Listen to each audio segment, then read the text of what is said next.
बिस्मिल्लाहिर्रहमानिर्रहीम। असां अॼु सफ़र आहे रोड़ी टूल प्लाज़ा खां रोड़ी मदरसे ताईं जामिया अरबिया दारुल मुसरिया। ही टूल प्लाज़ा आहे ऐं हाणे असां हिते हलूं पिया। अॻिते हली करे हिकिड़ो चौक अचे थो पियो, जेका हीअ तव्हां ॾिसी रहिया आहियो। हीअ जेके ॿ रस्ता वञनि था, वन वे ठहियलु आहे, इहो वञे थो पियो रोड़ी शहर जे पासे ॾे। ऐं हीअ जेके साइड आहे इहा वरी वञे थी पई बबुल बाईपास सखर ऐं रोड़ी जेको आहे मोटर वे। ठीकु आहे। इन बाक़ी जेके असां हिन ई पासे वेंदासीं वन वे वारनि ॾे, जेको इहो गेट ठहियलु आहे, इहो रस्तो सिधो वञे थो अलीवाण खां पोइ अचे थो रोड़ी खां पोइ अचे थो जामिया शरिया। त दोस्तो तव्हांखे साण ॿुधाईंदा हलूं त हाणे असां हिन रस्ते खां अॻिते हलंदासीं। असांजो सफ़र आहे बाइक ते। हीअ आहे अॻिते असांजा हीअ आहे अलीवाण जो शहर आहे। अलीवाण शहर असां क्रॉस कयूं पिया। हाणे असां पहुता आहियूं रोड़ी चौक ते। हाणे सॼे पासे ॾे इहो रस्तो वञे थो रोड़ी शहर जे पासे ॾे। हेॾा खॿे पासे ॾांहुं जॾहिं हीअ रस्तो आहे रोड़ी रेलवे स्टेशन।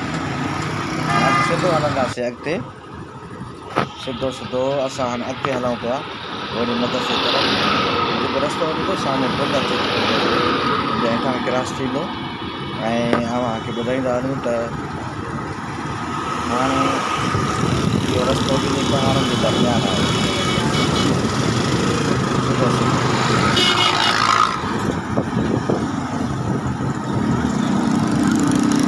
हाणे असां पुल क्रॉस कई आहे, साम्हूं हाणे अची रहियो आहे अॻियां पहाड़ जे परियां चौक ईंदो, जंहिंजो नालो आहे रोड़ी ॿेड़ी चौक।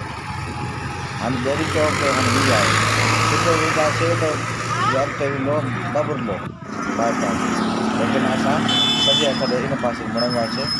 साम्हूं तव्हांखे हाणे मदरसो नज़र थो अॻियां थोरो अॻिते हली करे हिन ॿेड़ी चौक खां सॼे हथ ते हली करे साम्हूं मुख़्तियार कार ऑफिस ईंदी। हाणे मुख़्तियार कार ऑफिस खां असां जॾहिं माना मुख़्तियार कार ऑफिस जीअं असां पहुचंदासीं, हाणे इहा आहे ॿेड़ी चौक। हाणे असां अॻिते हाणे रवाना थियूं। सॼे हथ ते हमरा खां खॿे पासे ॾियूं। हाणे असां हितां हेठि लहंदासीं। हेठि लहण सभु थी साम्हूं मदरसे जो गेट आहे। असां अव्हांखे वठी था हलूं रोड़ी मदरसे जे गेट वटि।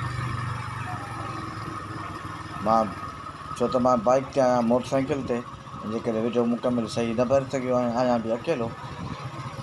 हाणे हीअ रोड़ी मदरसा जामिया अरबिया शरिया मदरसे जो गेट आहे।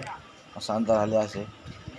हीअ आहे साईं मुफ्ती अब्दुल वाहिद चाचड़ साहिब जी कार, गाॾी बीहारीसीं। हीअ मदरसो आहे, हीअ मदरसे जी मस्जिद आहे।